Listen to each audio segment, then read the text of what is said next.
Hiya, welcome to Matt About Outdoors. So as you're well aware, I've got one of these Swedish Army Trangier stoves.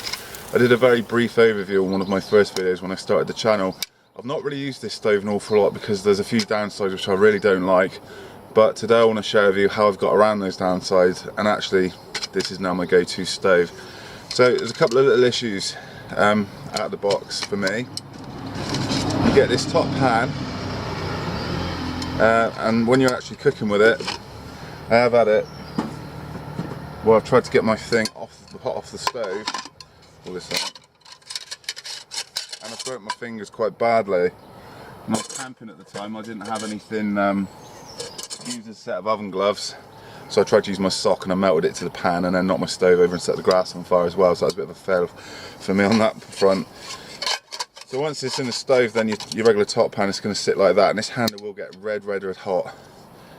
What I didn't realise until recently is these rings will accommodate a stick.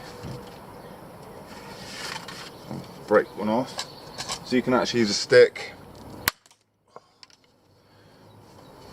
Poor example at the moment, but yeah, just jam a stick.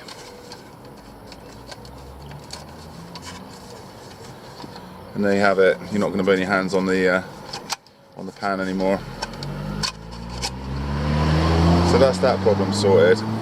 That was a huge one for me, because I usually use this little pan for cooking with because it's small and it's quite easy to control. But this handle being red hot all the time severely limits me. So if you can find a stick, just jam it through those two rings and that'll sort that problem out nicely. Happy days. So the next problem I've got, was storing the burner in the stove. People say that you can leave fuel in these stoves. You can leave fuel in the stove because it's got a rubber ring on it. What I have found, if I leave fuel in this, as you can see where it's all crimped over around there, gas does tend to escape out there and it will taint your pot, so you will have to give this pot a serious scrub because it will taste absolutely minging. I first of all thought it was the fuel bottle that was the problem, that was letting off fumes, but it's absolutely fine once you've used it. If you leave the bottle out for 10 minutes or so just to let whatever vapours just around the cap disappear, then it's completely leak proof, and you can leave that in the pot. If you're going to leave fuel in this stove, do not leave it in this pot. You'll end up regretting it. It will make your food taste bloody awful. So another, not so much issue, but faux pas on my point, was using this to boil water. Trying to get it to pour water out. As you can see, it's slopping around. So it does tend to come back and hit you on the hand, and that's the last thing you want if you've got a hot pan. So I just add some weight just for argument's sake. This has got a couple of notches on it. So what you'll find, if you bring this bail handle around, you can then hook it just on there. So if I lock that in there and that in there, if I pick the pan up now, you can actually tilt that pan and you can pour your water out. It's not going to come back and hit you on the hand because it's locked in into the front of the cooking pot. Clever girl. So that's that one sorted. So what I've been doing recently is come down quite a bit, making cups of tea and all the rest of it. What I'm going to do now is just try and do some noodles and tunas just for fun. So I'm just going to get myself set up and I'll have a quick look, see how we get on with that. Okay, so our pot's ready to go. You've seen me use this stove before, and I used one of those gas lighters, one of those jet flame lighters. You can actually use one of these, and so far I found it to be more effective than trying to use the gas lighter. Just give it a couple of strokes of the fire still, and it should light.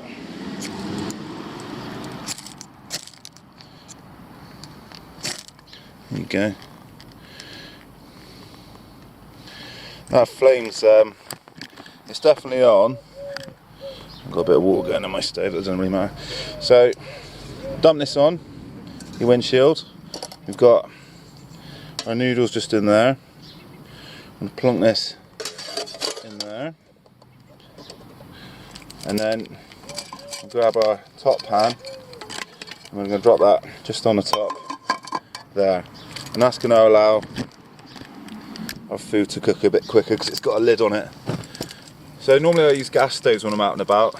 like I said, because of the problems I've had in the past with using methylated spirits, the smell, the burning of the hands, and all that kind of stuff. What I am finding now I've got used to this set, is it actually is my go-to set to use when I'm out messing about down the allotment or down the woods.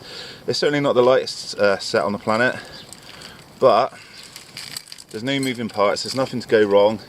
It works really well even when it's freezing cold outside, which my gas stove doesn't do because it hasn't got a pressure regulator on it. Whereas this just performs. So you might be able to see some flames coming off of that now. It's just priming itself up.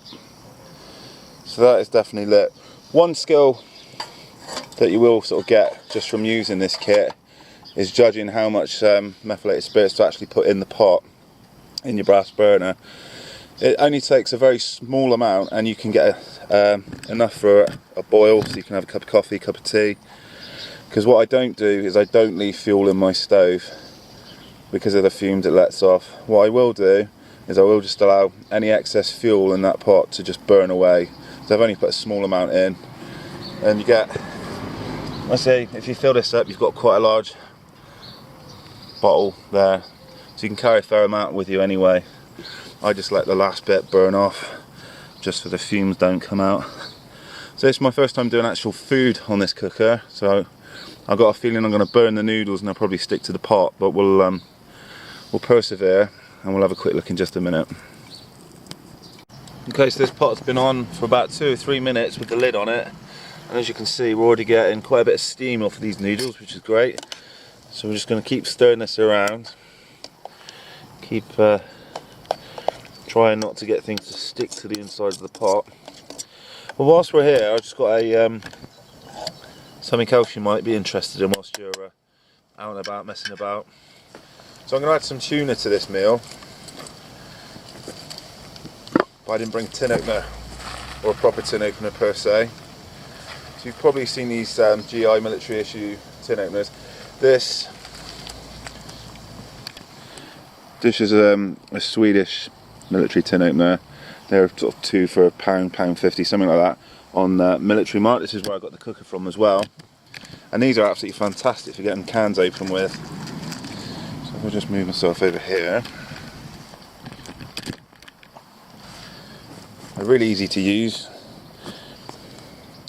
Just lock that edge over there, and all you're going to do is just push down.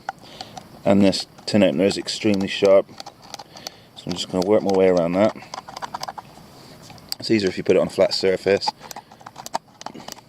but this is absolutely flying through this can. Need some of that water off. As you can see, it's going through, no trouble whatsoever. So I'm just going to quickly punch around this because my water's boiling and those noodles are going to start sticking to the pan any second then. Just work your way around.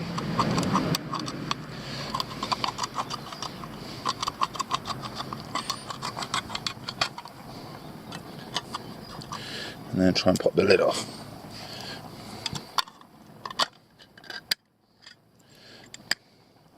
There you go, nice and easy, very very cheap. You can see we've got a roaring boil now. This is it's an extremely quick little cooker. This windshield's doing a great job as well. It is a bit windy out, it has started to rain as well. Woo. Steamed at the lens of my camera. So the weather conditions are far from perfect outside today. This is a great little option if you don't want to use gas. I mean, methylated spirits is quite a fair bit cheaper as well. You can pick up a part of it for literally a couple of pounds, £2-3 in B&Q, and that'll last you ages. I've made numerous cups of tea and I've barely used any fuel with this, and it cooks things really really quickly. You've got 2 options with these sets as well. You can have aluminium, which this one is, or they do a stainless steel one which is a bit heavier. Horses for courses, I guess. Obviously aluminium is going to heat up that bit quicker than stainless steel, and it's going to be lighter as well. So these noodles I keep stirring them, they're not going to stick to the pot, which is great, so it'll be a little bit easier on the washing up later on. Let's drain off this tuna as well. This is just a ideal little snack whilst you're out on the trails, really. Just drain off that water. And all I've got to do is just whip this pot off. Allow the rest of that fuel to burn off in the stove. You've got to let it cool down as well. The rubber ring inside will melt if you just stick it back down again. So I reckon we're nearly done.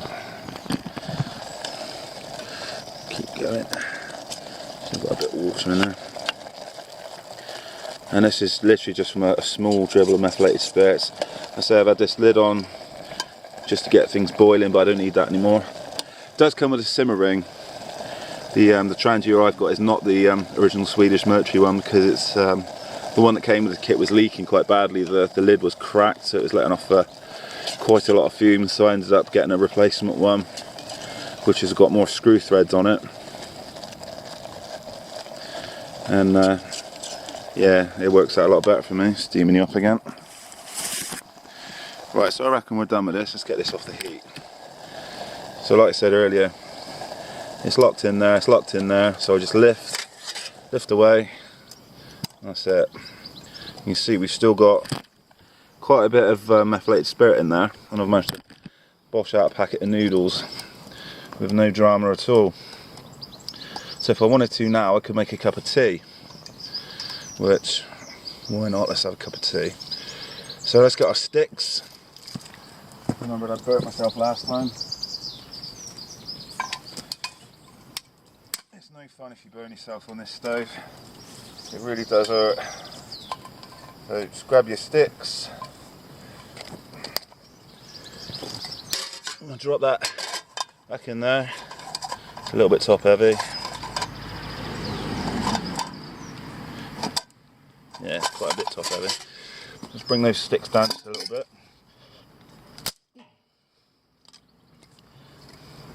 Just make it a little bit shorter. That pan's heating up already, it's only been on the flames a few seconds. There we go, it's a bit more user friendly, isn't it?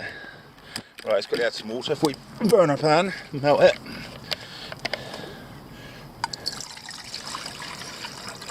That'll do. And we'll just let that boil in. This is probably going to take a little bit longer because it's not got any lid on it. And we'll grab ourselves a pot to put our noodles in. You could eat them out of the pot if you wanted to, but it's also just been on the fire, so it's going to be extremely hot. So we'll just add these. Chuck them in there.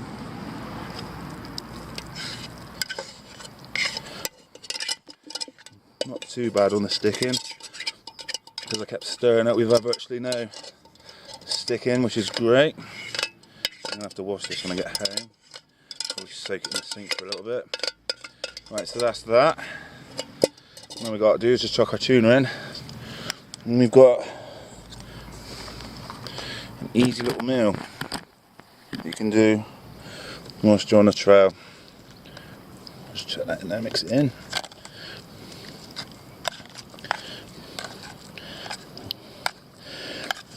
So once you learn to sort of work around how to use this pot properly, unlike me, I didn't have a clue when I first started out. I was burning my hands quite often with this kit, to the point where I stopped carrying it. There we go, nice little meal. You'll kill everybody!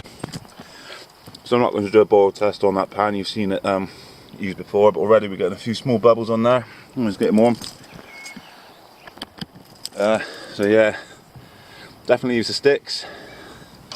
You can see this pan's quite black now. If you have a look on the bottom, it's quite a black sheen on it. Some of that wire wool you use in the kitchen for cleaning the pots and pans, you'll scrub that off, no trouble at all. But at the end of the day, it's a kit to be used, so you know, if it does pick up a bit of discoloration and blackness, it's all adds to the character of the kit. So this is going to be used more often now than my gas stoves, I think, just because it's cheap, no moving parts, and it doesn't mind if it's freezing cold or raining like it is now. So I hope you found a little review useful. Food for thought. If you are planning on getting one of these, they do go for about 30 to 40 quid now. They're getting quite popular with the bushcrafters. I got mine dirt cheap, ages ago for about £10.50. So there are bargains to be had. Be aware there are some reproduction pots out there as well. They're not the original ones. The repro ones don't generally have these rings on them, and are also not stamped. Just there you can see the Swedish military stamp. They won't be stamped either, so that's how you can tell your repro pots aside. They might not be all that bad, they might be quite good, I don't know, but just one for reference. So stay safe, try and keep the boredom at bay, and I'll see you on the next one. Bye for now.